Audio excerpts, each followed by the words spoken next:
Comment reprendre confiance en soi? Ça va être le sujet de cette nouvelle vidéo. Ça fait longtemps que je n'ai pas fait de vidéo sur la confiance en soi, donc j'aimerais répondre à la question de Anthony qui m'a dit: William, comment gérer justement une baisse de confiance en soi, une baisse d'estime de soi dans la vie quand ça ne va plus et quand les événements de la vie font en sorte tout simplement qu'on a des baisses de confiance. Alors je vais vous le dire très honnêtement, moi aussi, que ce soit dans mes projets, dans mes relations, etc., il y a des moments où il va y avoir des baisses de confiance et ça va être intéressant de savoir comment reprendre confiance en soi et faire en sorte de réaugmenter la jauge de confiance qui au final fluctue au fur et à mesure du temps et qui augmente et baisse au fur et à mesure du temps qui passe. Donc dans cette vidéo, j'aimerais vous donner des clés très concrètes pour vous permettre justement d'augmenter cette jauge et de faire en sorte de remonter et d'exploser le plafond de cette jauge peut-être pour avoir plus confiance en vous.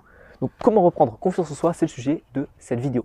Dans un premier temps, vous allez devoir faire en sorte de comprendre, et je pense que vous l'avez très facilement compris, qu'il va falloir que vous vous intéressiez au mécanisme de la confiance en soi. C'est ce que vous êtes en train de faire au sein de cette vidéo. Vous êtes en train de regarder une vidéo qui va vous expliquer comment augmenter sa confiance et vous allez tout simplement devoir multiplier ce genre d'actions pour faire en sorte d'augmenter votre confiance. La confiance en soi, c'est comme tout, c'est comme le vélo, c'est comme n'importe quel sport, ça s'apprend et ça se pratique. Donc qu'est-ce que vous allez devoir faire? Vous allez devoir visionner des vidéos, lire des livres, consulter des articles, que ce soit format gratuit, payant, papier, vidéo, numérique ou quoi que ce soit, des coachings, des formations. Faites en sorte tout simplement de vous intéresser au mécanisme de la confiance en soi. C'est ce que vous êtes en train de faire dans cette vidéo, donc je ne peux que vous féliciter. On commence avec le premier point, ça va être de vous recentrer sur vous-même et sur vos compétences, sur ce que vous savez faire. Donc pour ça, il n'y a pas 10 000 solutions. Peut-être que vous avez eu une baisse de confiance en soi à cause de problèmes familiaux, à cause de problèmes relationnels, à cause de personnes dans votre entourage, à cause d'un échec professionnel, à cause d'un échec au niveau de vos études, à cause d'un échec sportif, quoi que ce soit au final, une blessure, etc. C'est toujours des moments difficiles à vivre. Je vous recommande vraiment de vous recentrer sur vous-même. Certaines personnes vous diront sors, va voir telle personne, va voir tel ami, etc. Moi, je vous recommande vraiment de faire le point sur vous-même et de vous recentrer essentiellement sur vous-même et de trouver les clés qu'il y a en vous. Alors pour ça, c'est très simple, il y a quelques actions très pratiques à mettre que je vais vous lister dans un instant. Pour faire en sorte de vous recentrer sur vous-même, vous avez donc plusieurs activités. Dans un premier temps, vous avez la méditation. Je commence à mettre ça en place, j'ai peut-être déjà fait une vidéo là-dessus, ou alors elle va sortir très prochainement. Mais dans tous les cas, c'est une activité qui est extrêmement intéressante parce que pendant 5, 10, 15, 20 minutes, ça dépend le temps que vous vous accordez à méditer, vous allez tout simplement vous reconcentrer essentiellement sur vous-même et n'écouter au final que vos pensées, faire un petit peu le tri sur vos émotions, vos pensées, vos projets, etc. Donc c'est vraiment très intéressant et c'est un exercice que j'ai pratiqué et qui est extrêmement difficile. J'ai eu de la peine pendant 5 minutes à réussir à me concentrer sur moi-même et à ne pas m'éparpiller dans mes pensées, etc. Donc c'est vraiment très intéressant pour les personnes qui ne mettraient pas ça en place ou qui ne connaîtraient pas.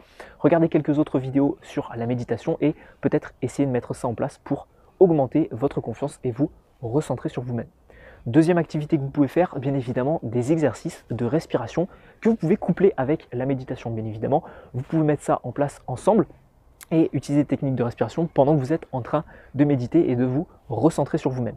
Dans tous les cas, des techniques de respiration vous permettront tout simplement d'atteindre la cohérence cardiaque, de faire en sorte tout simplement d'être plus zen, plus apaisé et moins stressé, et également peut-être de faire en sorte d'avoir certains exercices de visualisation. C'est le troisième point, la visualisation sur vos projets, faire en sorte de vous imaginer dans 5 mois, dans 10 mois, dans 20 mois, dans 30 mois, dans 1 an, dans 2 ans, dans 3 ans, quels sont vos projets et qu'est-ce que vous voulez réaliser. C'est la troisième technique. Et enfin, quatrième technique, bien évidemment, vous connaissez, le sport. Donc, je vous recommande des sports solitaires, ça peut être de la natation, ça peut être de la course à pied, ça peut être du fitness, de la gym, des cours de yoga, n'importe quoi. Au final, ce sont des sports que vous allez faire en solitaire et qui vont être très bénéfiques, que ce soit pour votre mindset, pour votre état d'esprit ou pour votre corps. Au final, dans tous les exercices que je vous ai donnés là, vous avez des bienfaits à la fois pour votre état d'esprit et pour votre corps, mais ce sont encore une fois des exercices que vous allez faire en solitaire. Je vous recommande vraiment de le faire.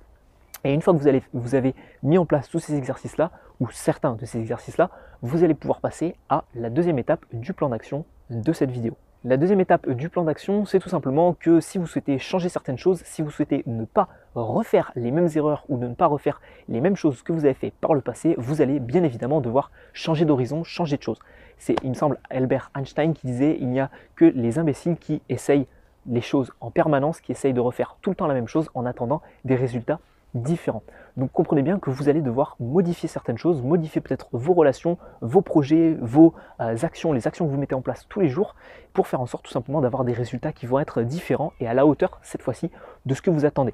Donc ce que je vous recommande, ce que je mets moi personnellement en place lorsque j'ai des baisses de confiance, c'est que je fais un petit peu le tri dans mes objectifs, dans les horizons, que ce soit la chaîne YouTube, que ce soit mes projets perso, que ce soit des projets professionnels, etc.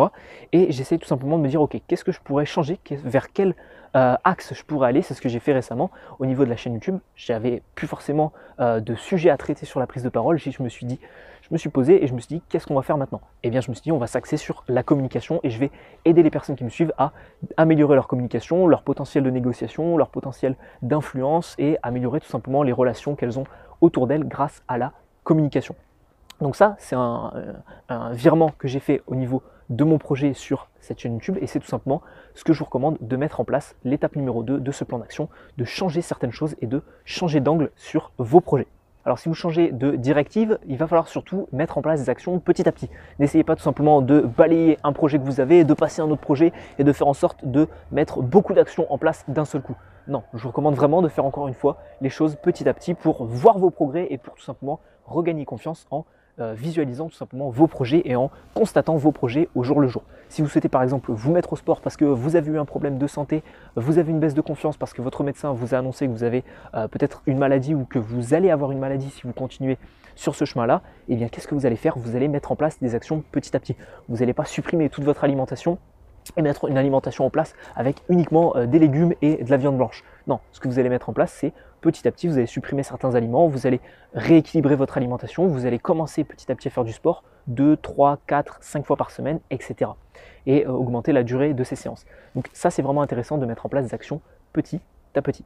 Et enfin, troisième point de ce plan d'action, c'est de vous concentrer sur deux sentiments, deux émotions qui vont être le sentiment de contrôle et l'épanouissement. Allez vers des projets qui vous permettent de vous épanouir et ayez vraiment ce sentiment de contrôle. J'en ai déjà parlé sur la vidéo comment lutter contre le stress. Si vous avez un sentiment de contrôle sur vos projets, sur votre vie en général, sur vos relations, sur votre communication, sur votre milieu professionnel, sur tout ce que vous avez autour de vous, plus vous augmentez le sentiment de contrôle, plus vous augmentez le sentiment de confiance en soi, d'estime de soi et vous avez vraiment l'impression de prendre les choses en main. Plus vous avez le contrôle, au final, plus vous avez le contrôle, c'est extrêmement simple à comprendre et ça parle de soi. Pour terminer cette vidéo, j'aimerais vous expliquer et malheureusement faire un constat très simple, c'est que au niveau de la confiance, eh bien, ça va fonctionner essentiellement en cercle vicieux ou en cercle vertueux. Il y a certains éléments, il y a certaines actions que vous allez faire qui vont faire en sorte que vous n'allez pas avoir de confiance. Si vous n'avez pas de confiance, vous allez agir d'une certaine manière, ce qui va faire que vous allez baisser votre confiance, etc.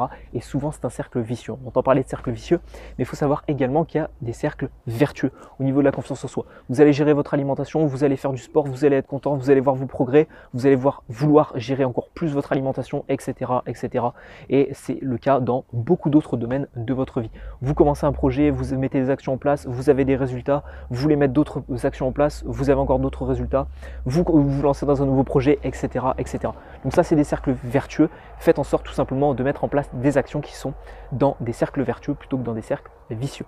Si le problème provient d'un manque de confiance envers d'autres personnes, parce qu'on vous a trahi, parce que quoi que ce soit d'autre, je vous recommande donc de vous recentrer sur vous-même et en gagnant en confiance en vous-même, vous allez tout simplement pouvoir accorder plus facilement cette confiance envers d'autres personnes parce que vous allez être plus confiant de vos propres actions, donc vous allez accorder plus facilement votre confiance envers les autres personnes. Et vous verrez que ça arrivera petit à petit, mais c'est pour ça que je vous recommande vraiment de faire en sorte de vous recentrer sur vous-même pour augmenter d'abord votre confiance avant d'augmenter la confiance que vous porterez envers les autres personnes. Si vous souhaitez recréer du lien, normalement ça se fera automatiquement et naturellement. Voilà, j'espère que cette vidéo sur la confiance vous a plu. Si c'est le cas, abonnez-vous à cette chaîne pour recevoir les prochaines vidéos confiance en soi, prise de parole et communication. Et comme d'habitude, je vous mets à votre disposition 1 heure de formation, prise de parole, confiance en soi et communication dans la description de cette vidéo. Vous avez un lien, vous cliquez dessus et ça vous renverra sur une page de mon site. Vous rentrez votre email et je vous enverrai automatiquement la première vidéo de la formation. Par la suite, durant les 4 prochains jours, vous allez recevoir une vidéo qui vous aidera un peu plus sur votre communication, comment devenir un orateur plus authentique, comment devenir plus convaincant à l'oral et comment être plus confiant et moins stressé lors de prise de parole en public ou lors de communication avec des personnes que vous avez autour de vous. Si tout ça vous intéresse, vous avez le premier lien de la description qui vous permettra d'accéder à cette formation et on se retrouve soit sur la formation, soit pour une prochaine vidéo. C'était William. Ciao, ciao.